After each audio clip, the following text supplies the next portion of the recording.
Esnatu eta bere alagoaz Plokera Niko Mindegia Doneste beharra ezagutzeko. Plokek 120.000 biztanle ditu eta barnealdeko hiria da. Petrolio ekoizpen fabrika dago eta herri diruduna da. Horlen Wisla Plok da bertako eskubaloi taldea eta Nikoren etxea. Entrenatzen harrapatu dugu Niko, Poloniako ligan bigarrenak dira. Naparrak 2022 arte dauka kontratua sinatuta. Eixo, Niko. Eixo. Zuk ustera torri gara, Plokera. Zelan joan da entrenamendua? Ongi, gaur gogorra izan da, nekatuak ginelako, izan genuen partidoen dela 2 egun, eta bidaia eta bar, eta gaur jendea falta izan da, ez ginen denak, baina normalin denak egoten genuen batera, 15 bat. Eta gero hortaz aparte, zelaiaz aparte, oso ondo zainduta zaude. Bueno, saiatzen naiz. Adinean gora noiela, gehiago zaitzen naiz, hori normalizatzen da, gogoi urteekin eta zuzu hainbertze behar, baina orain bai, lehenago joatzen naiz pixko gimnasiora, prebentzio gauzak egiteko, eta... Orain joan behar duzu fisiora? Bai, orain... Entrenamenduan ostean? Hori da, fisiora joan naiz rato bat, hor aldagelan izaten ditugu bi fisio, kamilekin eta bar, hor rato bat, eta dutxa, eta ez da. Bale, juntzaitez fisiora, dutxatzera, eta gu izango gara zure zainatean. Ok, oain txarte.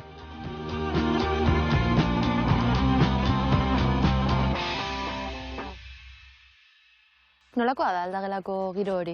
Ona izaten da, Aurten gainera jende berria nahiko alaia etorri da, eta hori beti garrantzitsu izaten da. Azkenin ordua honiz pasatzen txugu batera, eta beti jartzen dugu musika, betxugu bizpair DJ, eta bai, giro ona izaten dugu. Goten gara bastante denbora gainera arrenin dutxatu, eta bai, lasai herrin, bai. Ja urte batzuk dira hemen, ez? Bueno, behintzat bat. Bai, bat terdi demagun, bigarren denboraldia bukatzear, eta... Egeran gustora nago, nahiko ongi ohitu naiz hemengo bizira. Ohituta zaude, ala ere, horrela bizitzera?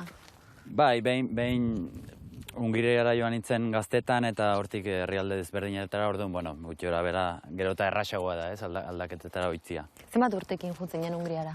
24 urtekin joan nintzen, han egon nintzen 3 urtez, eta gero, bueno, hortik Danimarkara, Frantziara, eta gero hemen, orduan, bueno, esperientziak ere hortako laguntzen du. Eta zelan funtzionatzen du merkatu horrek? Bueno, hau pixko bat artistako zala, ez? Izaten dugu manager bat, denok, eta normalen klubek managerrekin solasten dute, hor azkenin mundu txikia da eskubaloiarna, eta denok ezagutzen dugu elkar, orduan, bueno. Kirol honetan, hau da, eskubaloian, ohikoena da, kanpora joatea, alegia nazioartean mugitzea jokatzeko? Batez ere, Espainiako ligatik kanpora joan gerenak, pasa izan da krisia ondotik. Krisia aurretik Espainiako liga arronpotentia zen, ekonomikoki ere arrontona. Gero egia da, haunitz bajatu dela, eta orduan jokalari haunitz joan gera kanpora, soldata hobeak bila, talde hobeak bila, eta bar. Eta nolakoa da, egun bat, hemen, Ploken? Normalen goiz guztia pasatzen dugu kiroldegian, gero atxaldetan libre egoten gara, bazkaldu ondoren, eta ero bidaia haunitz, partida haunitz, eta hola, baina nahiko rutinarioa da. Asko bidaiatzen zarete? Bai, Polonian zehar eta baita Europan zehar, bi ligatan gaudelako, Poloniako eta Europan. Orduan, bai, pentsa, astero 2 partidua itzen gara normalean, eta bitako bat normalin kanpoan izaten da. Kluba ekonomikoki sendoa da, eta ez ditu problemarik izan, eta jolasten jarraitu dugu, eta hori gaur egun haunitz da. Sendoa da, lotura daukalako petrolio kontuekin, ez? Bai, hau da, gure sponsorra Orlen da, eta Poloniako petrolera handiena da, eta hemen dago refineria. Ploken bertan dago. Dana dago, gainera, zutabez beteta, eta... Bai, ikusten da ekia, eta huria egiten badu, usaitzen da pixko bat, eta hori... Hori galetu behar nizun, nola usaitzen du Blokek? Gaizki, bai, bat ez ere huria egitekin, eta... Bai, horratetzen den porkeri guztiak egiten du batzutan odeiak ere egiten ditu, baina hemengo jendeak ditu lanpostu honitz eta munduko la funtzionatzen du, ez? Eta ezin gara kexatu gure sponsorra delako. Taldekideak bizitzarete, danak elkarrekin kuadria bat izango bazinate bezala, hemen?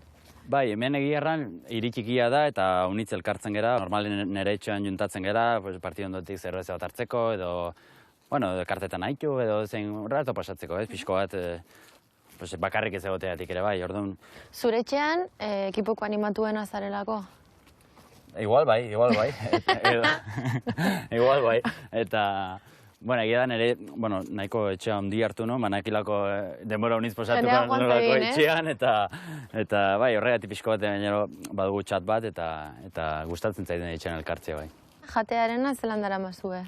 Zelakoa da hemengo elikadura. Bueno, zuek gainera igual berezia eman behar duzu, ez? Saiatzen gara zaitzen, egia da gainera gehiago adinean gora zoazenin, zaitu arrazera gehiago, baina ez normalki. Hemengo elikadura nahiko ona da, pixko bat Hungriako antzera du, eta nahiko ona batez ere zopak eta gitzonak egiten dituzte.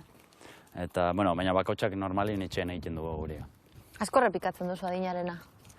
Bai, bakizuegatik zarrenetako bat naizelako, eta sentitzen duzu naiz eta 32 urte izan, ja, beti oroitatzen didate, abuelo deitzen didate, eta bar, orduan. Eta jendeak herrian ezagutzen zaituztete? Nik uste, bai ez, uste duguna, baina gehiago, ze hiri txikia da, talde handia da, eta famatua Polonia guztian, orduan, ez gaituzte, inoiz ez dizute jauz erraten, baina konturatzen zera izauzen zaituztela, ez? Baina ez dira nik pinta hauekin, pues, gehiago, koleta honekin eta hori, pues, gehiago. Baina ez dizute, igual nozpenka erraten dizute zerbait, edo zorionak, partidon bat irauzten baduzu dela, baina ez dute sobera erraten ez. Claro, hemen badau eskubaloi kultura handia. Bai, batez ere hiri honetan, talde hau itxura handikoa da, eta beti egon da Champions Leaguean eta hola, eta ezaguna da, bai, ezaguna da. Hainbeste aldatzen dozula iriz, urtero edo bi urtero daukazu dituzu egiten dituzu lagun berriak eta kuadria berriak. Lagun berriak, bai, zai ezaten da aio erramarra, ez? Batzutan zai ezaten da. Baina, bai, gero eta gehiago aldatzen zaren ere, gero eta azkarrago irekitzen zara segidun, eta, bueno, gero eta komplexu gutxi-gutxuzu ere bai, eta horrek ere uniz laguntzen du. Horrelako bizimodu bat izatea, pasioak hainbeste mugitzen duen bizimodu bat izateak, zaila egiten aldu edo kostatzen alzaizu sustraitzea edo nonbaitekoa sentitzea edo... Nire kasun ez, nik arron, ez dakit nik uste sustraiak arron senduak ditu dela, gu alakoak erelako ere hangoak, ez? Sustraiak ditugu arron markatuak eta badakigu nunak itxuko dugun, gehienak anak itxuko dugu, baina horregatik ere, baduzu askatasun hori, ez? Mugitzeko beldurrik gabe eta badakizulako beti oinarrian dagoela, sendua...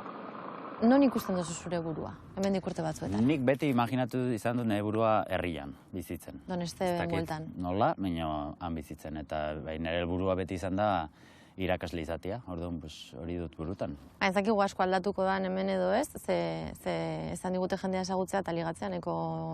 Ligatzea zaila bai. Bueno, niri beti kostatu izan zait. Orokorrean, han ere. Orokorrean, bizi guztiak kostatu izan zait. Baina hemen, beira niri kostatzen zait batzutan sare sozialak, eta ez zaizkiz sobera gustatzen, baina egia da, batez ere orain pandemiekin laguntzen dutela, Tinderra eta Instagrama eta bar, eta hor sartzen ditut, orduak, lanean. Hemen gehien erabiltzen den aplikazioa Tinderra da, ligatzeko? Nik uste bai, alere hiri honetan ez dago jarri behar ditut 80 kilometro edola. Bizko bat zabaltzeko. Kostatzen da, Bai, hiri honetan horiz kostatu zait. Eta zakazu problemarik ero mugitzeko? Behar bada, bakizu, bihotzeko gukin mugitzen zara atita. Eta nolakoa da hori? Aligia, norbait ezagutzen duzu Tinderren eta gero topatzera zoazenean, izaten dira hitz egiteko errazak, harreman horiek zelan ematen dira? Bueno, ez dut esperientzia hondirik ere ez, Tinderren ordua sartu ditut, baina esperientzia hondirik ez. Orduak sartut esperientzia hondirik ez, igual estrategia aldatu behar da, eh? Bai, hori izanen da, bai. Mundu ez zin baduzu aldatu, zu aldatu hartzara, igual hori marko dut, bai. Baina ere, laguntzen du jendea ezagutzen edo agian adiskidetasunak gehiago edo ez dakit, simpatikoa da jendea, ez? Desberdina da jendea, herritako jendea hemen, edo adibidez Varsoviako jendea, mentalidade desberdinak dituzte. Hemen gehien bat, gazteetatik ja parejan daude eta bertze kontserbadorik gau dire, ez? Niko, zure gomendioari egingo diogu kaso, ezin gara joan hemendik pierogiak probatu gabe. Hori bai, ez dugu topatu jatetxerik edo, bueno, zer irekita original izateko, beraz hemen gaude logelan, hotelean, hemen daukagu bandeja beltz honetan, pierogiak, hau esik dira pierogiak, baitu, erakutsiko dizuet. Hau da pierogi bat. Ematen du ravioli baten antzerakoa edo, pasta dauka kanpotik, barrutik. Goxo dago, baina ez nuke izango harina denik. Bueno, hau aragiz betea dago.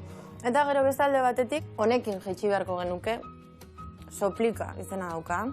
Ez da vodka berez, baina bada hemen edaten den likor bat, asko edaten den likorea da. Eta bueno, hau ja lotarako utziko dugu.